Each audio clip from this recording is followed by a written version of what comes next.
凛太郎くん、ここでお昼寝ですか？和栗さん、さっきまで中にいたんじゃ。やっぱり凛太郎くんだったんだ。お久しぶりですね。後ろ姿が見えた気がして気になって出てきたんです。 The Fragrant Flower Blooms, episode number 3. I'm gonna be a little less complimentary this episode, and as I go into the review, I'm gonna pose more questions, and I'm gonna be a little more critical this episode. Now, here's the thing. I still think that this is the best brand new, take away the returning anime like My Dress Up Darling or Rascal Bunny, the Rascal anime. This is the best brand new romance anime for sure. I don't think it's gonna lose that reign. I don't think it's gonna lose that crown this season. But there are some things that actually do bug me. So let me just say this: episode 3, kind of had Rintaro and Kaoruko get even closer. They were texting, back and forth this episode. They set up a study date for the first time. Rintaro was able to say, like, hey, I really want to be your friend. They introduced us to Karako's kind of best friend. It's just kind of like a mutual best friend thing. And she kind of like looked at Rintaro a certain way of like, oh, I think there's something there with that guy. I don't know if she looked at him like, oh, I think he's cute, or, I liked his attitude. But she definitely looked at him a certain way. And she definitely saw the way Karako was looking at her and the way she was smiling and stuff. So I think it's going to be really good for Rintaro and Karako's relationship. I think it definitely grew more this episode. And it introduced some supporting characters, specifically with the white hair girl. I believe her name is Subaru. So Subaru Hoshina. And she is like, kind of like half Japanese, probably maybe half Japanese, half American, half Japanese, half Russian. She's definitely like, not complete, but she is best friends with Karako nonetheless.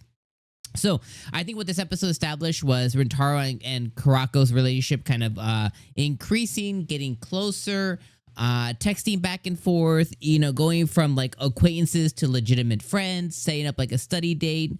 I think that, this episode by and large really set that up.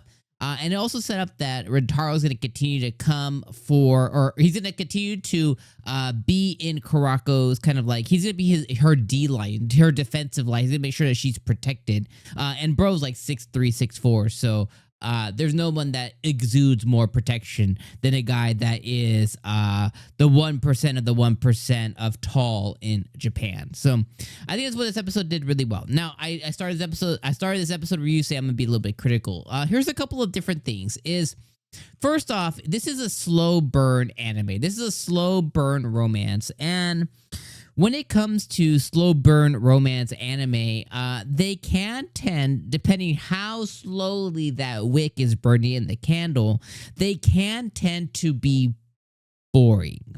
Now, I don't think that's what happened here, but it's definitely a warning for as we kind of continue to go forward, and even with my own feelings that sometimes with these slow burn anime to where I'm not expecting anything of consequence happening, even at the end of the season. Like maybe at the end of the season, we get a legitimate confession or some hand holding or the first real date that's not a disguise, that's something else.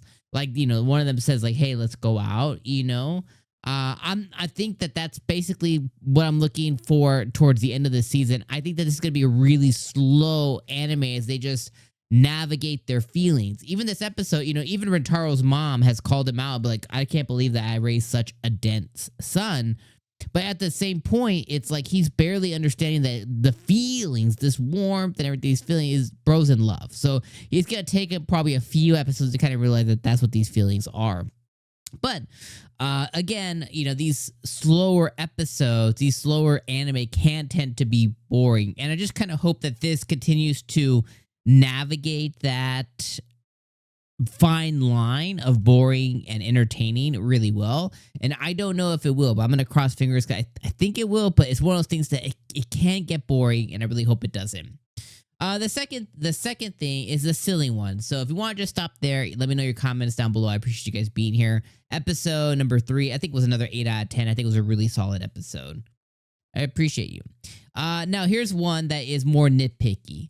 The what I can't seem to understand is this forced hate between Chidori and between 𝐒𝐴𝐽 Private Academy. Basically, 𝐒𝐴𝐽 Private Academy, from my understanding, because they haven't specifically like just said it black and white, but from my understanding, 𝐒𝐴𝐽 Private Academy is for very well off, very wealthy family girls' school. So typically there's two things. There's one, you have to be a girl. Two, you have to be probably, somewhat intelligent. And then the three is you have to be from a wealthy family because it's probably really high tuition there. That's typically how those schools go. It's not like you have to be the daughter of like some conglomerate, but the tuition is so high that typically that's the hand that they're dealt.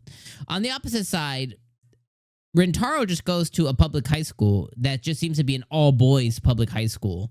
And it just has this moniker, or has this like tag of being for delinquents. But really it's just kids that are struggling get sent to this all-boys school because they can't handle being among girls or something like that, right? I can't grasp the hate, though, between these two schools. They're not little kids. They're not, 10 years old to where it's like, oh, boys are stinky and girls have cooties or whatever. Like, they're older. They're in their teens, like 16, 17 years old.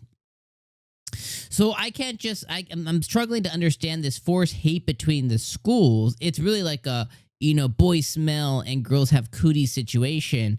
And I'm just like, well, you guys are older to understand that boys and girls may like each other. That the cooties stinkiness is not a thing, although there are gross people on both sides and stuff. But for the most part, like the things that they tell you in grade school aren't a thing. Like they're smart enough to understand that. These are seemingly intelligent, at least on one side, girls. And these girls must understand that, hey, boys are of a certain way regardless. So it's just like a very interesting dynamic here. And I just can't really grasp the forced hate between the two schools, because it just seems so forced. It seems so like, blue versus red for no reason. And I just really don't like that for the show, because they have to navigate their relationship because, oh, my friends may hate your friends, but it's just because of the school that they go to. It's just again, it feels like a very forced narrative that is not very good, that I don't quite like. But yeah, anyways, I know I can go deeper on that. I can be a little more, but I won't. I'll just say that this one continues to be really good, but there are a couple of things I'm just like, I don't quite like that writing, because it's not realistic. And it doesn't have to be realistic. It's all fictional, but it just I can't empathize with the forcedness of some topics in certain shows. All right, that's all I got for you guys. Let me know your thoughts in the comments below. See you next week. Peace out.